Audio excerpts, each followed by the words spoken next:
that Godmother Soleni, it rests with noises versus voices.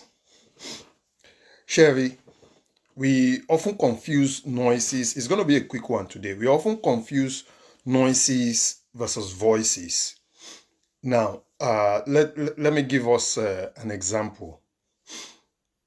Ìgbà tó lọ́ọ́ máa gba àwọn ọmọ Israeli láti Egypt, what God did was he spoke to Moses clearly. He said, go and speak to Pharaoh. So Moses was hearing a voice. But Moses said, I cannot talk because I'm a stammerer. Imagine saying, let me not go in there. So Moses was a stammerer. So he said, I will call on Aaron, who is my, and God said, call on Aaron, who is your brother. So Moses called his brother. So he was his spokesman. Now, Aaron was the one talking with Pharaoh and talking with the people. But Moses was the one getting the voices and giving. So at the time they got their freedom, they were in the wilderness, and Moses had gone to hear from God what next to do. Before you knew it, Aaron started hearing noises from the people. So Moses, we don't know where he's gone. So they confused the whole show and say, make us another God. And daft as he is, God forgive me, he made another God. And they lost a lot because all the gods they brought from Egypt that they were supposed to use in building a new nation, they just lost everything, turned it into dust, and then it went. I've seen a lot of people clamoring for Yoruba Nation and saying, oh, let us break down the Yoruba Nation and rebuild it again. Yeah, it's good. We can do it. There's a roadmap on how we can build Yoruba Nation and how we can build our self-sustaining government. I don't want to say states because we're not going to be using state model in Yoruba Nation, but for the purpose of argument now, let's use states. We'll develop other states so that people who are uncomfortable in Lagos can go elsewhere. You see a lot of our Yoruba people, they have now migrated to Abuja. Why? Is Abuja our land? Abuja is not the land, but because they feel Abuja has got all the facilities, majority of them are migrating. So we'll develop other places in Yoruba land. And then people can have everything they need. There will be no problem with somebody living in Osun State because Osun State would have water, we have rail, we have jobs, we have everything you need. Ogun State would have the same thing. Ondo State would have the same thing. Ekiti, Kwara, Kogi, Delta, Edo. And then Lagos State can then be rebuilt. The shanties and the favelas in Lagos can then be rebuilt. But when people are telling you, oh, let's destroy this and that is the only way we can get a Yoruba nation, it's pathetic. I'm not attacking anybody here, but how can we get Yoruba nation? I see a lot of people say, oh, let's do this, let's do that. Now, we need to tell ourselves the truth. How many people have you spoken to about Yoruba nation this month? We are in October. Today is 28. How many people have you spoken to about Yoruba nation? Now, there are three categories of people I know in the Yoruba tribe. There are some Yoruba people who are passionate about leaving Nigeria. Now, these people are the dedicated and working people to get Yoruba nation out. Now, we now have two categories of Yoruba people. We have those Yoruba people who are eating from Nigeria.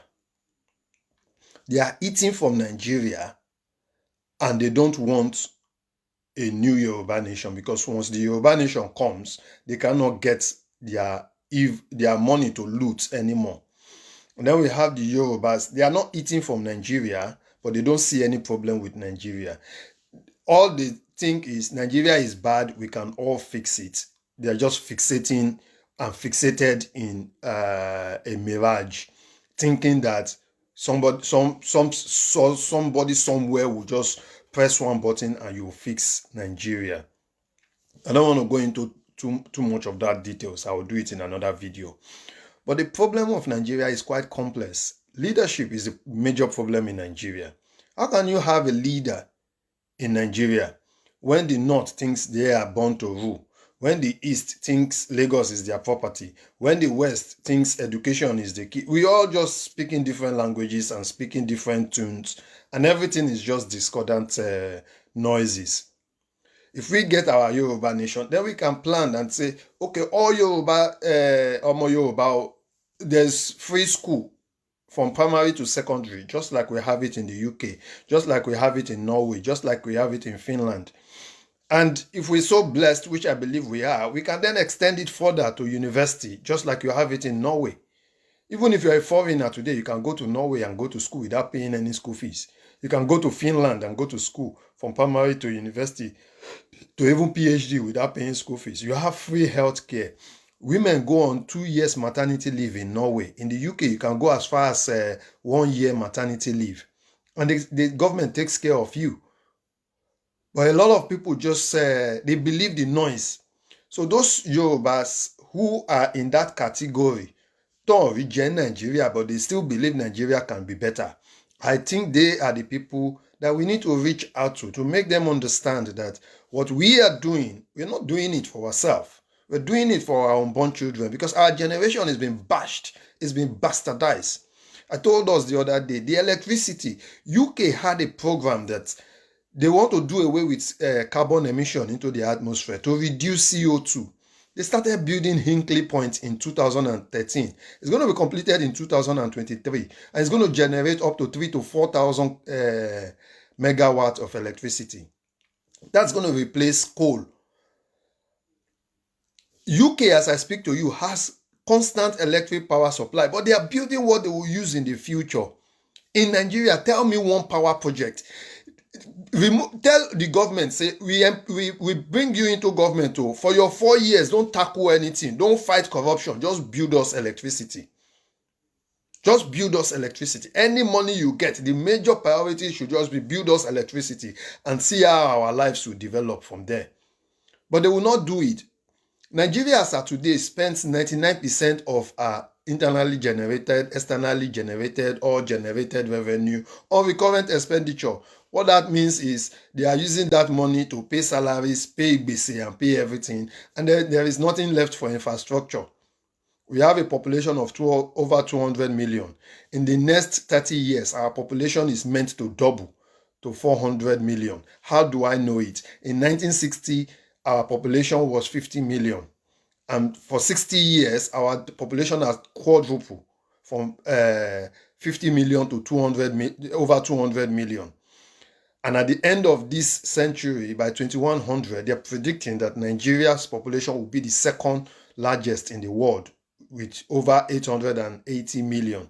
Even China, that has a population of 1.4 million, China's population is deemed to come down to around 700,000. So we would be ahead of China. Look at how China has helped themselves. Look at how China is developed. So we need to separate the voices from the noise. Those people who are just telling you Nigeria will be good, they have no plan of how Nigeria will be good. We have a plan of how to make Yoruba Nation great.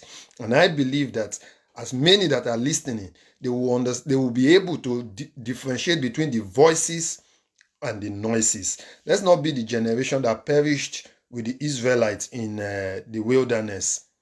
Even after they got Joshua got the mantle, they were still doing nonsense. Joshua said, okay, as for me and my household, we will serve the Lord. And as for me and my household, we would fight for Yoruba Nation. Will you do the same? So I implore you, it's a marathon, it's not a sprint. We are cracking the door. Like I said, the British government is now coming around to see that the machinations they did from 1914 and the 1960s is not working. And if we are to spare ourselves of the impending doom, we just need to continue to stand up, speak out, and together we would make the world hear us. Speak to your neighbors, speak to your parents, speak to your sisters, speak to your brothers, and let them know that it is more beneficial to fight for Yoruba Nation than to fight for Nigeria. I'll be back again to give us more updates.